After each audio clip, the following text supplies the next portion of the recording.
하나님 말씀 보겠습니다. 누가복음 18장 18절부터 보겠습니다.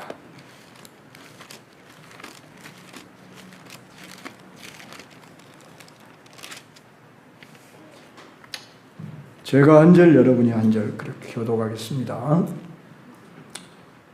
어떤 관리가 물어 이르되 선한 선생님이여 내가 무엇을 하여야 영생을 얻으리까?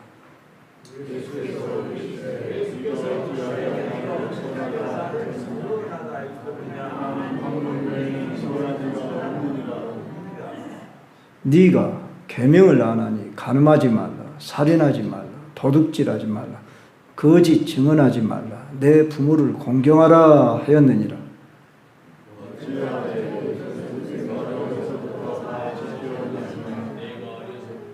예수께서 이 말을 들으시고 이르시되 네게 아직도 한 가지 부족한 것이 있으니 네게 있는 것을 다 팔아 가난한 자들에게 나눠주라.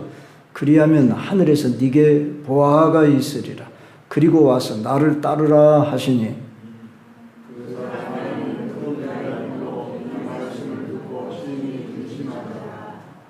예수께서 그를 보시고 이르시되 재물이 있는 자는 하나님의 나라에 들어가기가 얼마나 어려운지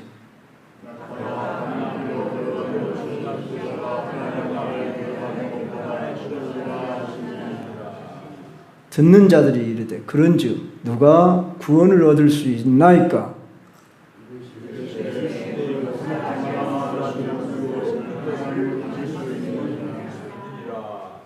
베드로가 여짜오되 보옵소서 우리가 우리의 것을 다 버리고 주를 따랐나이다.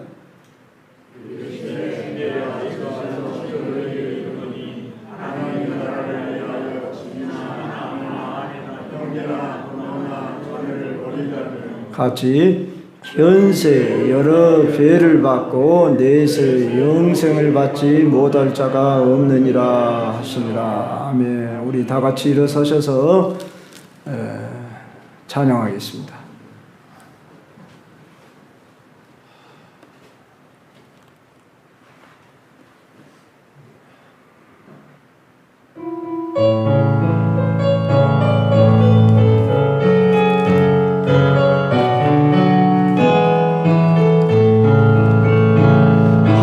하나님의 사랑을 사자 하나님의 평안을 바라보는 자 너의 모든 것 창조하신 우리 주님이 너를 얼마나 사랑하시는지 하나님께 찬양과 경배하는 자 하나님의 선하심을 닮아가는 자 너의 모든 것 창조하신 우리 주님이 너를 잘 사랑하셨네.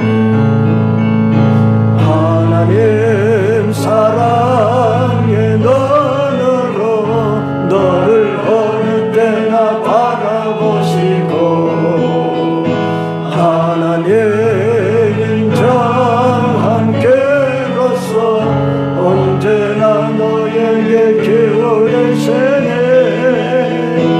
어두움에 밝은 빛을 비춰주시고 너의 작은 시름에도 응답하시니 너는 어느 곳에 있든지 주를 향하고 주만 바라볼지라. 하나님 사랑의 눈으로 너를 어느 때나 바라보시고 하나님 인정한 귀로서 언제나 너에게 기울이시네. 어두움에 밝은 빛을 비춰주시고 너의 작은 신음에도 응답하시니 너는 어느 곳에 있든지 주를 향하고 주만 바라볼지라. 주만 바라볼지라.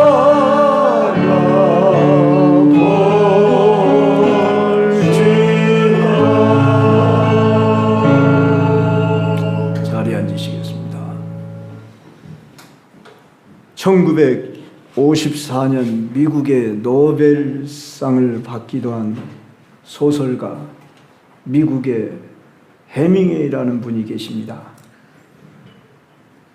무기여 잘 있거라, 누구를 위하여 종을 울리나, 노인과 바다, 이런 소설을 썼고, 그는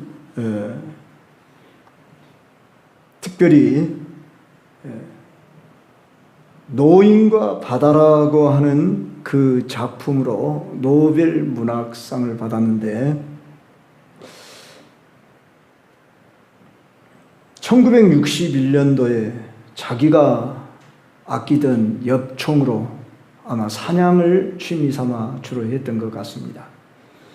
그 엽총으로 자살하고 말았습니다. 사회적으로 성공한 사람이지 않습니까? 노벨 문학상을 받을 정도면. 그리고 많은 사람으로부터 인정받고 추앙을 받는 사람인데, 이렇게 성공한 사람이 왜 자살을 했을까 하는 것은 그의 소설 노인과 바다라고 하는 그 소설 속에 그 사람의 그 인생관이 담겨 있습니다. 인생의 허무와 공허에 대해서 잘 반영되어져 있습니다. 저는 이 시간에 그분에 대한 소개를 하려고 하는데 목적이 있는 게 아니라, 왜 그만큼 성공한 사람들로부터 인정받는 사람임에도 불구하고 인생의 공허와 허무 속에 자살하고 말았을까 하는 이 사실과 함께 오늘 본문에 소개되는 사람이 또한 대단한 그 시대에 예수님 당시에 인정받을 만한, 자기 자신도 율법 아래에서 충실했고 부자였고 젊었고 관원이라고 했습니다. 관원이란 요새 같으면 최소한 국회의원 또는 장관급 정도 되는 사람입니다. 우리로 말하면 30대 정도 되는 나이에 이만한 입지전적인 사람이 나름대로 공허함이 있었고 인생에 대한 목마름이 있었기 때문에 예수님에게 찾아왔다는 것입니다. 마치 니고데모처럼 이 부자 관원, 다른 복음서 마태, 마가복음서에도 나옵니다. 그래서 오늘 읽은 이 누가복음, 공관복음 세 복음서에 다 나오는 이 부자 청년 관원이 예수님 앞에 나와서 질문을 할 만큼, 그 질문이 무슨 질문이냐? 오늘 방금 우리가 봉독했던 18절 말씀입니다. 선한 선생님이여, 내가 무엇을 하여야 영생을 얻으리까? 영생에 대한 관심을 가지고 예수님 앞에 이런 질문을 해왔다 그 말입니다. 어떻게 말하면 한편으로 보면 욕심도 많지. 이 땅에서 그는 부자요 관원이라고 했어요. 그런데 또 영생에 대한 질문을 할 만큼 이 땅에 만족이 없고 그것으로 결코 자기의 기쁨을 누릴 수 없었기 때문에 영원한 천국 영생에 이르는 길, 거기에 대한 관심을 가졌다 하는 것을 우리는 알 수 있습니다. 그런데 예수님께서 대뜸 하시는 말씀이 네가 어찌하여 나를 선하다 일컫느냐, 그렇게 말씀하시고 하나님 한 분에는 선한 이가 없느니라, 네가 계명을 안 하니, 그러면서 인륜에 속한 계명, 5계명으로부터 10계명에 해당되는 인간에 대한 계명을 지켜라, 그렇게 말씀을 하고 있다는 것입니다. 마치 이 말씀을 들으면 영생에 들어가려면 십계명 잘 지키면 영생을 얻는 거구나. 그런 식으로 오해할 소지가 많습니다. 이 말씀은, 예수님이 하신 말씀은 고도의 목적을 가지고 하신 말씀이고 그에게 주문을 했던 것입니다. 왜냐하면 이 청년은 내가 무엇을 하여야 영생을 얻으리까? 이렇게 질문을 한 그 질문 속에 먼저 선한 선생님이여 이렇게 예수님을 랍비 중에 선하신 분이라 이렇게 말하니까 하나님 한 분 외에 선한 분이 없다. 그 말은 나는 선하지 않다 그런 의미가 아니라 인간 중에 어떤 선한 일을 네가 찾느냐? 나는 그저 인간 중에 한 사람이 아니다고 하는 것을 예수님이 이제 직접적으로 말씀하지 않았지만은 어찌하여 너는 인간의 행위로 하나님을 만족시키려고 하느냐?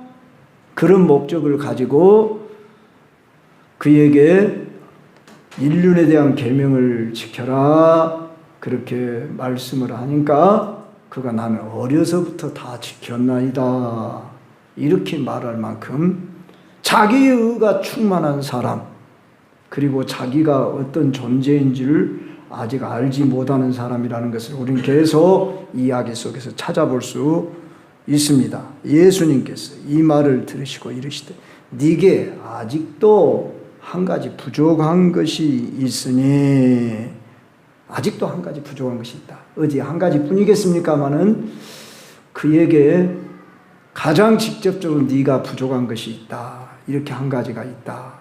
그러시면서 하시는 말씀이 네 재물을 팔아서 가난한 자들에게 나눠줘라. 그리하면 하늘에서 네게 보화가 있으리라. 그리고 와서 나를 따르라. 이렇게 말씀을 하고 있다는 것입니다. 자, 이 질문은 이 예수님과 이 부자 관원과의 대화는 깊은 의미를 담고 있습니다. 겉으로만 우리가 이 말씀을 보면 안 되고 거기에 숨겨져 있는 의미를 이해해야 합니다. 그랬을 때에 이 부자 관원은 내가 어려서부터 다 지켰고 또 무엇을 행하여 내가 영생에 이르려고 하는 이 율법적 구원관을 가지고 있는 잘못된 신앙관을 돌아봄으로 인해서 자신이 스스로 어떤 존재인가를 발견하도록 하기 위해서 네 가진 재물을 다 팔아서 가난한 자에게 나눠주고 나를 따르라. 이렇게 예수님이 주문을 하니까 그는 큰 부자이므로 이 말씀을 듣고 심히 근심했더라. 또는 다른 복음서에 보면은 근심하고 그 자리를 떠났더라. 이렇게 표현되어 있습니다. 자, 한마디로 그는 예수님의 말씀 앞에 계산이 온 거지요.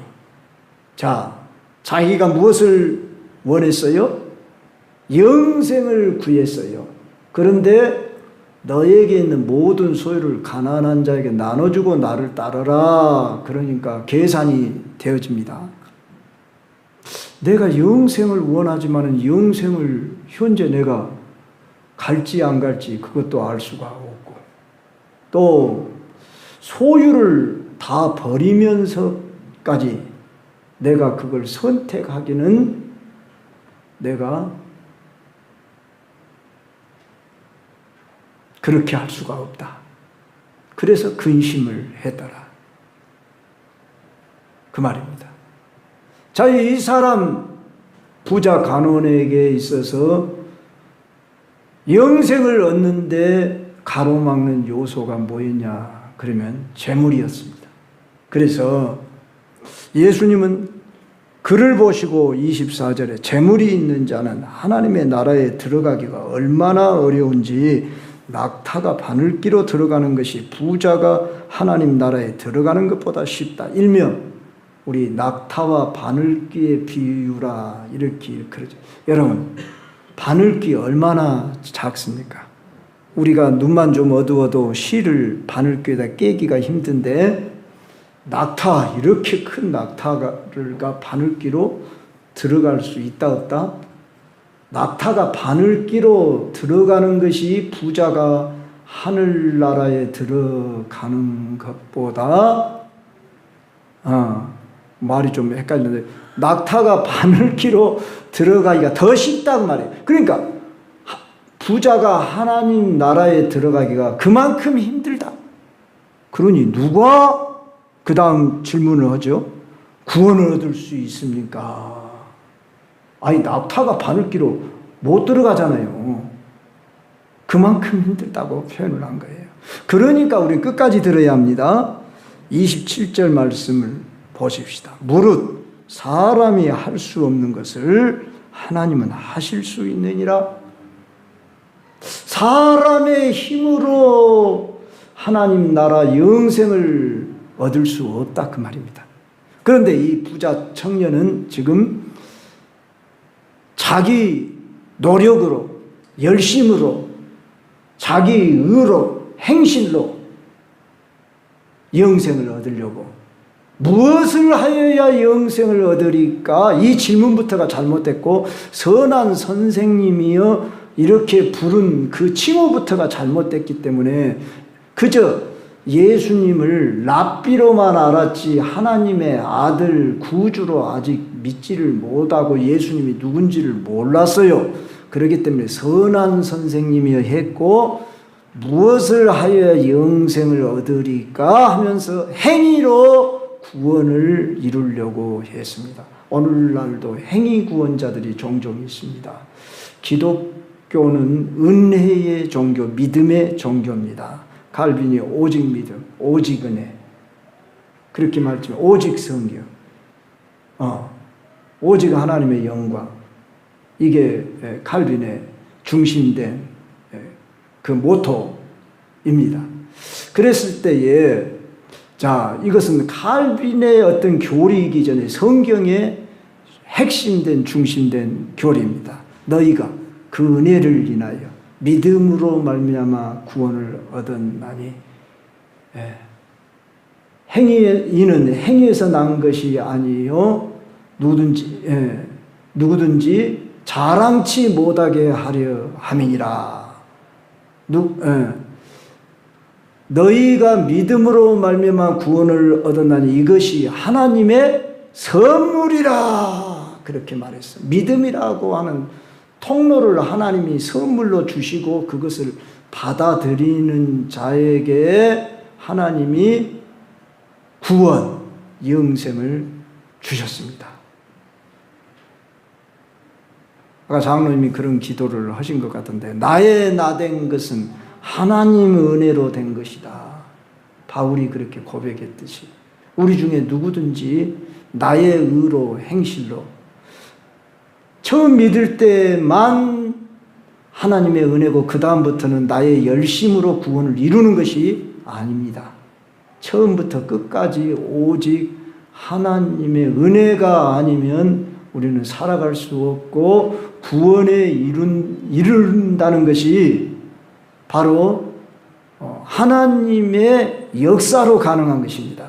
그러면 자, 이 청년의 질문이 잘못됐다는 말은 그가 생각하는 인생관, 신앙관이 잘못됐다는 것입니다. 오늘날도 예수님을 믿어 구원을 얻는 것이 나의 노력으로, 수고로, 열심으로, 심지어 천주교인들은 자기의 선한 행실로 구원을 이룬다. 그래서 반은 하나님의 은혜고 반은 내 행실로 남을 구제하고 선행을 함으로 구원에 이른다. 얻는 부분은 얼마나 타당한 것 같이 여겨집니까? 뭔가 우리 인간이 해야만 되는 것처럼 그렇게 생각을 하는데, 우리는 전적 부패, 전적 무능력, 전적 타락한 존재로서 우리 스스로 구원에 이를 만한 자격이 전혀 없습니다. 하나님이 우리에게 은혜로 말미암아 선물을 주셨는데 그 선물을 받아들이는 것입니다. 그래서 그럼 받아들인다고 할 때에 얼른 보면은 모든 것을 행위를 요구하고 있습니다. 이 부자 간원에게 네 모든 소유를 팔아서 다 가난한 자에게 나눠줘라. 이건 보통 결단이 아니죠. 이건 중대한 결단을 해야만 하죠. 그리하면 하늘에서 네게 보화가 있으리라 했을 때 이 보화가 뭐냐는 거예요. 우리들이 말할 때는 상급이다 그렇게 생각하기가 쉬운데 상급이 뭐냐? 예수 그리스도 그분입니다. 그래서 그를 따르라. 그리고 와서 나를 따르라 이렇게 말한 거예요. 그러니까 예수님을 통하지 않고 구원을 얻을 길이 없습니다.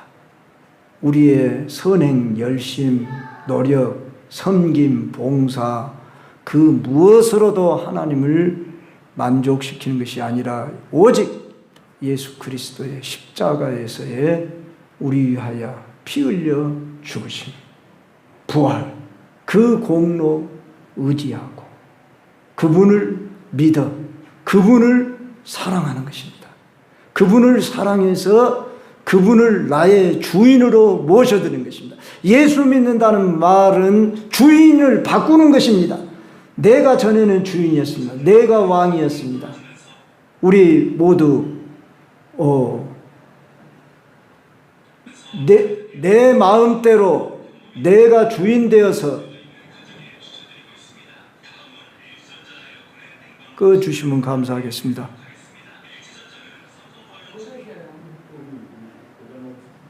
이해해 주십시오. 연세가 드시다 보면 손이 다 느려요.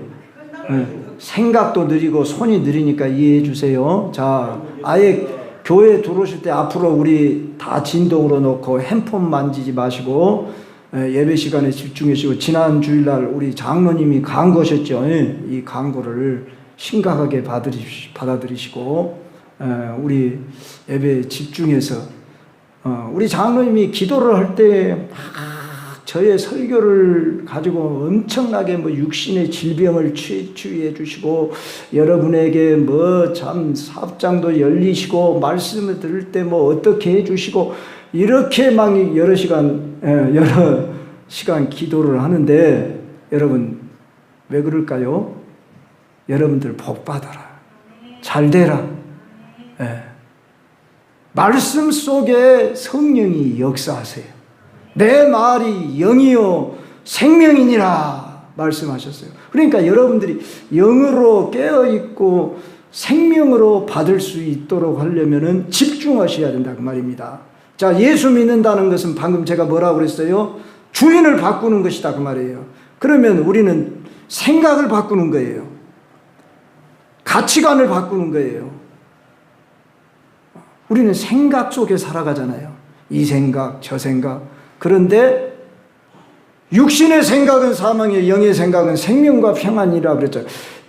그러니까 영의 생각이라는 것은 하나님의 말씀이 나의 주인 되셔서 나를 주장하시는 것. 그것이 주님이 나의 주인 되는 거예요. 말씀이 생각나야 하는 거예요. 말씀이 여러분을 이끌고 가야 하는 거예요. 그런데 이 청년은 율법 아래에서 십계명 어렸을 때부터 나는 다 지켰습니다. 그런데 십계명의 근간이 되는 하나님 사랑, 이웃 사랑이라고 하는 그 정신을 몰랐어요. 그러니까 네 부모를 공경하라, 살인하지 말라, 간음하지 말라, 도적질하지 말라, 거짓 증거하지 말라, 이웃의 것을 탐내지 말라. 제가 5계명부터 10계명을 외웠어요. 여러분들 이 계명을 다 외우고 알고 있고 심지어 이 청년은 그래도 지키려고 노력을 했던 사람이에요. 그런데 자기에게 있는 소유를 가난한 사람들에게 나눠주고 나를 따르라. 그러니까 어땠어요? 근심을 띠고 돌아가 버렸다. 근심을 했다. 그러니까 하지 말라 하라는 것을 문자적으로는 지켰는가 몰라도 열심은 냈는가 몰라도 거기에 담겨져 있는 정신을 잃어버렸다 그 말이에요. 정신은 뭐냐? 이웃사랑이에요. 하나님을 사랑하고 이웃을 사랑하는 그 마음에서 그가 행위로 나타났어야 하는데 내 재물을 팔아서 팔 필요도 없죠. 부동산은 팔아야겠죠. 재물을 다 나눠줘라? 여러분 이걸 요구할까 봐 두렵습니까? 절대 하나님이 여러분에게 그걸 요구하시는 분이 아니에요. 사람에 따라 요구할 수도 있고 요구 안 할 수도 있어요. 근데 이 청년은 지금 이것이 영생을 길을 가는데 가로막고 있었단 말이에요. 남에게 해되게 하지 않으면 도덕자 아닙니까? 윤리적으로 흠이 없다고 말할 수 있지 않겠냐 말이에요. 그러나 여전히 그를 지배하고 있는 것은 뭐다고요? 현세적인 이 물질, 이 부는 내 것이야.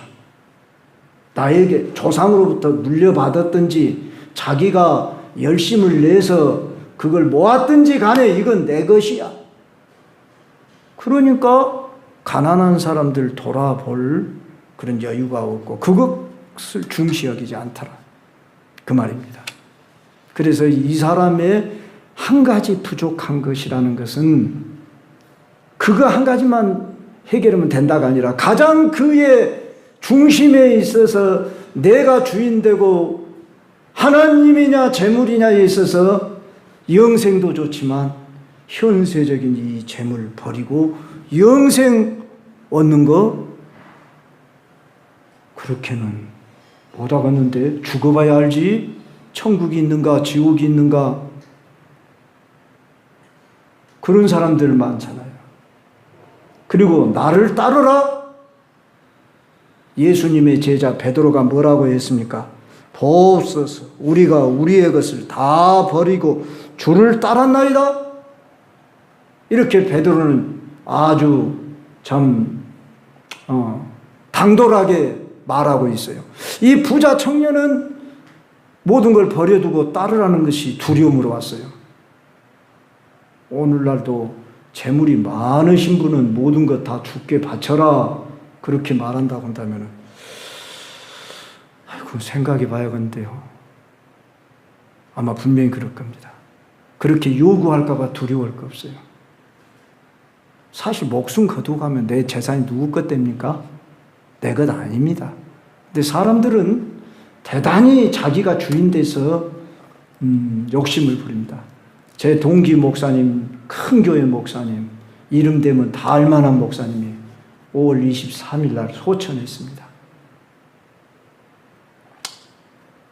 젊은 저보다 2살인가 어립니다. 사람은 명예도 권세도 부도 그 무엇도 내 것이 아니다는 것을 교훈해 주는 것입니다. 우리 중에 내 목숨은 주님의 것인데 재물은 주님의 것이 아니다. 이건 그러면 자기를 속이는 것입니다. 네 현실적으로 가장 너를 지금 만족시켜주고 이것 없으면 곧 죽을 것 같다고 하는 것이 무엇입니까? 그것도 내려놓을 수 있어야 우리는 주님이 주인되게 하시는 삶입니다. 주님을 따른다는 것은 주인을 바꾸는 것이라고 제가 방금 말씀했죠. 우리가 주여 그렇게 외치잖아요. 기도하잖아요. 그런데 여전히 나여. 그러면 이중적이잖아요. 그러니까 여러분이 주여 외친다는 것이 그냥 하나의 구호가 아니라 정말 나의 신앙 고백인 것을 알아야죠.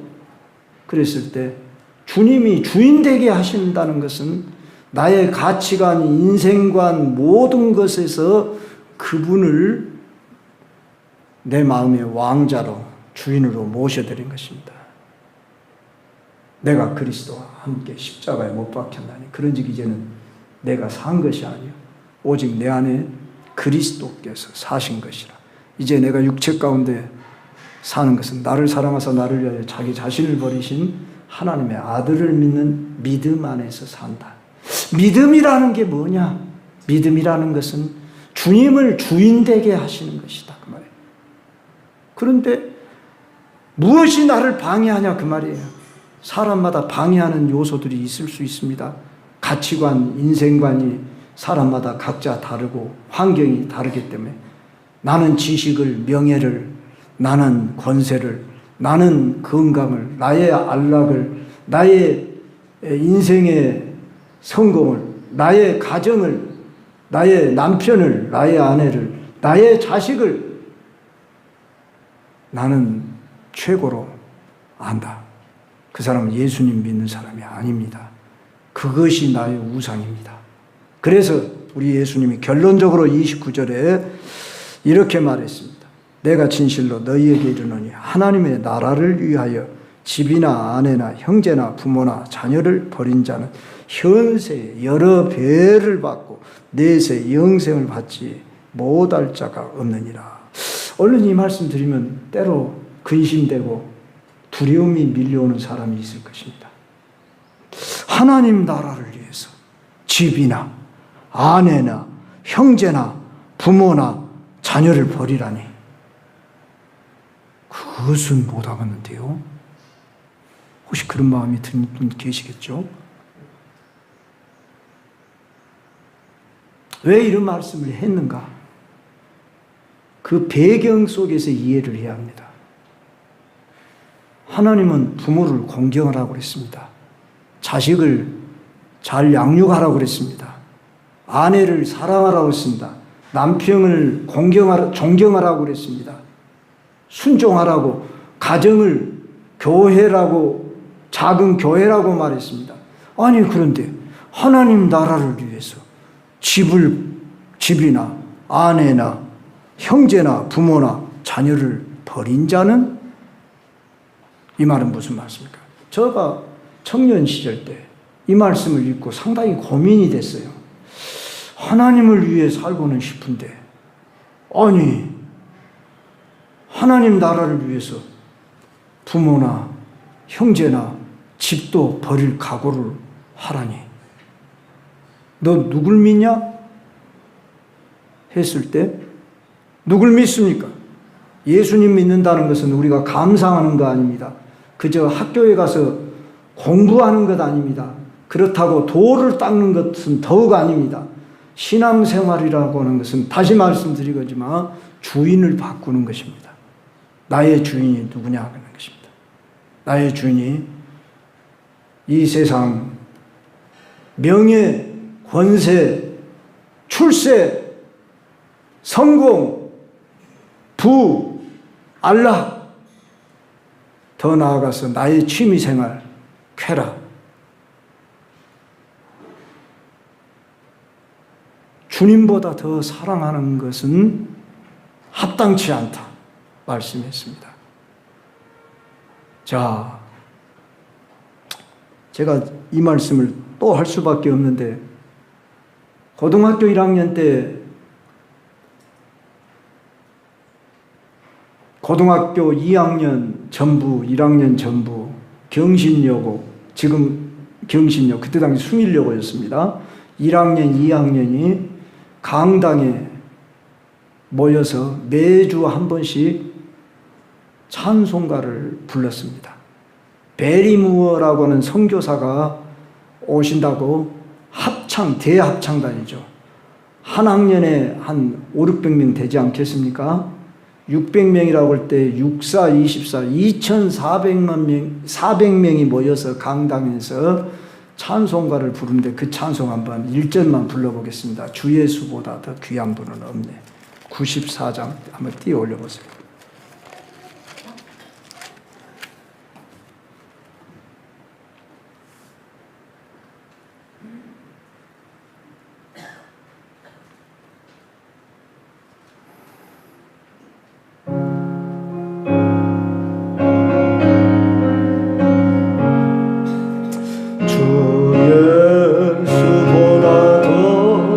귀한 것은 없네. 바꿀 수 없네. 영주를 내 대신 돌아가신 그 놀라운 사랑 잊지 못해. 세상 즐거움 다 버리고 세상 자랑 다 버렸네. 주 예수보다 더 귀한 것은 예수밖에.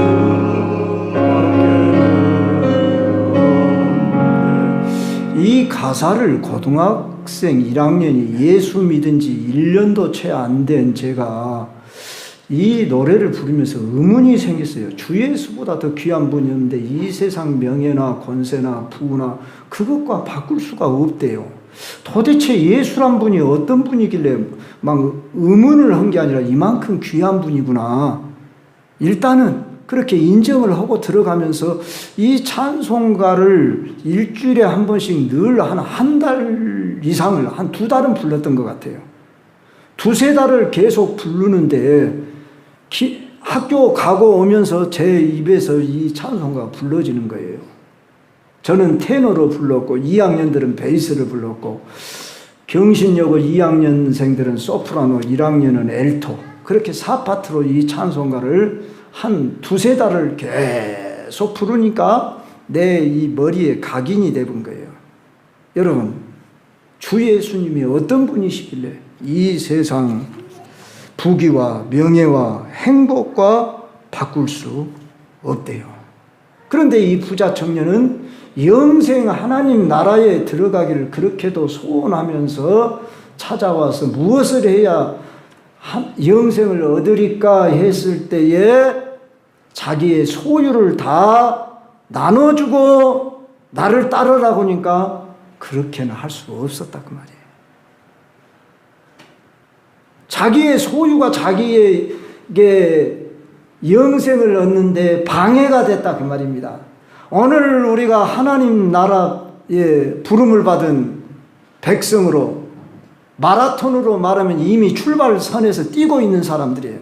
그러면 마지막 꼬린 지점에 들어가는 것은 우리의 일생이 다하는 날 우리가 영생이냐 영벌이냐가 아마 결정될 거예요.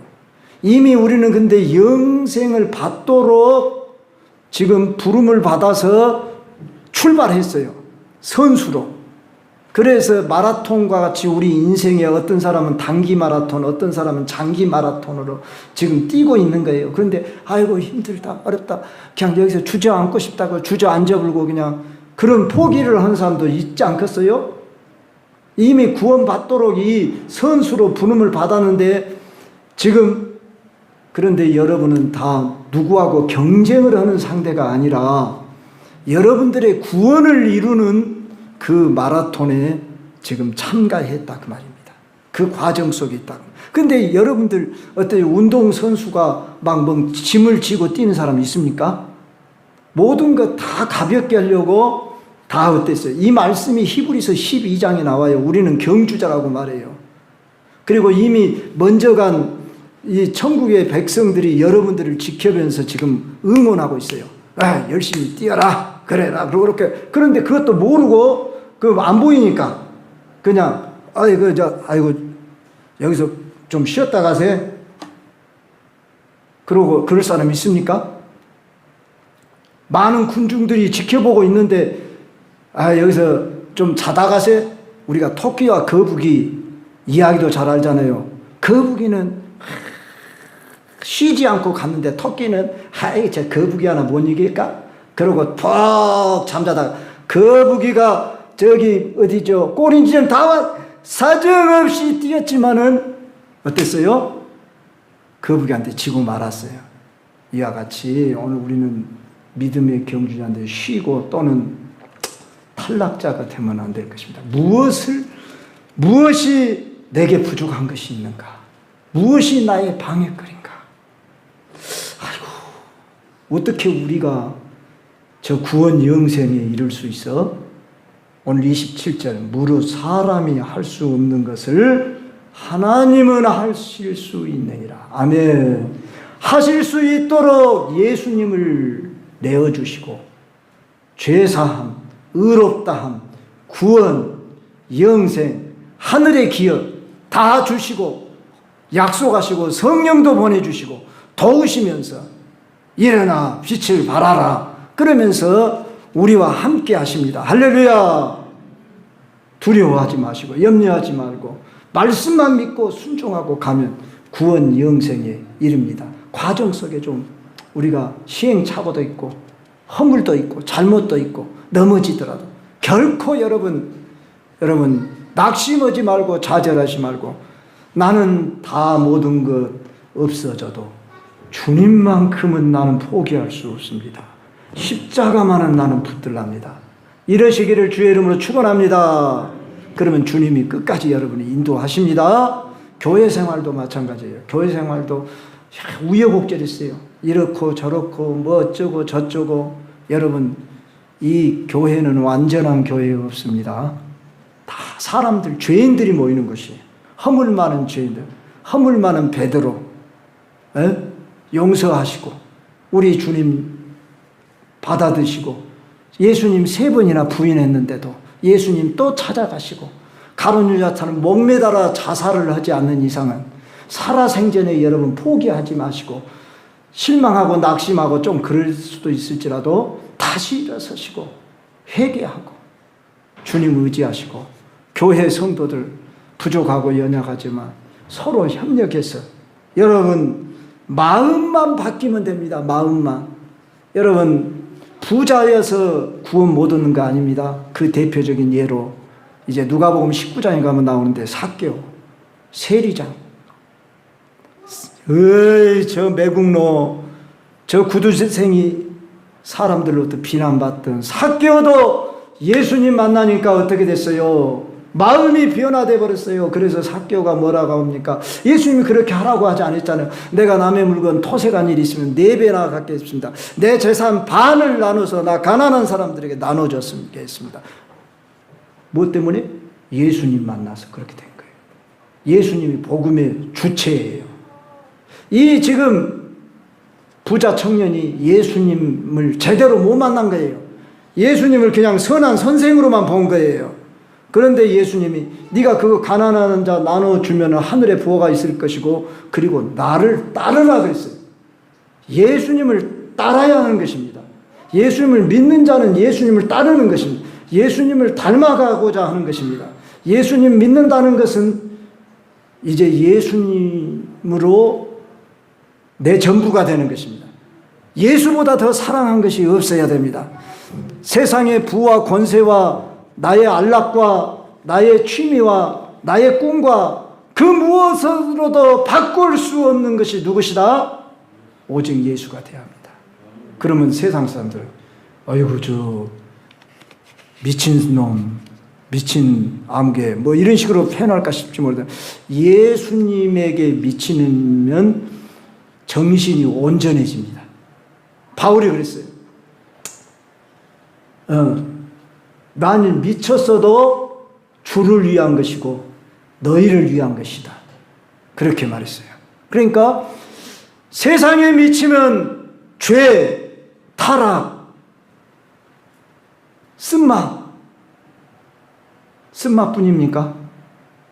죄에 대한 결과로 심판받아 멸망의 길로 갈 수밖에 없지만 예수님을 알고 그분을 본받으면 새로운 삶이 내 안에 전개됩니다. 주 안에 새 생활하네. 예수님 믿고 새 생활하는 경험을 하셔야 합니다. 그러면 어떻게 할 수 있습니까? 주님을 제일로 알고 그분을 사랑하면 됩니다. 여러분 사랑한 만큼 뭐 하고 싶습니까? 희생하고 싶은 것입니다. 사랑하는 자를 위해서 봉사하고 싶은 것입니다. 섬기고 싶은 것입니다. 그분을 기쁘게 하고 싶은 것입니다. 우리가 예배하는 이유는 그분을 사랑하기 때문에, 그분을 더 알고 싶기 때문에, 그래서 여러분들이 주님을 사랑하면은 주님이 여러분에게 이 땅에서도 현세 100배나 받게 하고 내세에 영생을 얻지 못할 자가 없느니라. 하나님의 요구는 사랑입니다. 하나님은 사랑이시라 그랬죠? 그래서 십계명 막 못 지켜서 근심되고 또는 두려워할 것 없이 하나님 사랑하고 이웃을 내 몸과 같이 사랑하면 됩니다. 내가 십계명을 어떻게 하면 잘 지킬까? 근심하고 염려할 필요 없어요. 하나님 사랑하면 돼요. 그리고 이웃을 내 몸처럼. 가장 가까운 이웃이 누구라고 그랬죠? 남편 되신 분들은 아내라고 그래야죠. 아내 되신 분은 남편이라고 말해요. 가장 가까이 있는 이웃. 내 아내도 내 남편도 사랑하지 못하면서 내가 남을 사랑할 수 있다? 그게 잘못이에요. 박애주의자는 될 수 있을려나 몰라도 하나님의 요구하심은 가장 가까이 있는 사람부터 사랑하라는 거예요. 성도를 왜 사랑해야 돼요? 주님이 나도 사랑하고 너도 사랑해서 예수 피로 우리를 사셨기 때문에 우리는 사랑해야 하는 거예요. 그것이 주님을 사랑하는 거예요. 요한복음 13장 34절로 35절 이 말씀만 하고 마치겠습니다. 새 계명을 너희에게 주노니 내가 너희를 사랑한 것 같이 너희도 서로 사랑하라. 너희가 서로 사랑하면 이로써 너희가 내 제자인 줄 알리라. 그래서 우리 교회는 그리스도의 제자 되는 교회입니다. 그럴 때 우리는 주님이 사랑하는 사람을 나도 사랑하며 섬기는 것. 이것이 제자 되는 길이에요. 그럴 때 세상 사람도 알아본다는 거예요. 요새는 말로 전도가 잘 안 되는 시대입니다. 행위와 삶으로 보여줘야 하는 시대입니다. 오늘도 우리는 선한 사마리아 사람 이야기를 하신 우리 예수님처럼 예수님이 누가 네 이웃이냐? 그러니까 자비를 베푼 자입니다. 그렇게 말할 게 예수님이 뭐라고 했어요? 가서 너도 이와 같이 하라. 그랬습니다. 오늘도 우리는 우리 예수님 사랑하면 됩니다. 나의 열심으로 노력으로는 한계가 있습니다. 주님 사랑하는 그 마음 가지고 이웃을 보면 내가 섬길 수 있고 사랑할 수 있습니다. 주님이 나의 주인 되시고 주님을 사랑하면 사람으로서는 할 수 없을 때 하나님으로서는 할 수 있고 재물도 무엇도 부귀도 권세도 무엇도 다 주님 사랑한 것에 비하면 상대화시키고 주님은 절대화시키면 우리도 할 수 있습니다. 주님이 하게 하십니다. 이것을 믿으시고 이미 출발선상, 구원의 출발선상에 이미 나아가게 됐습니다. 마지막까지.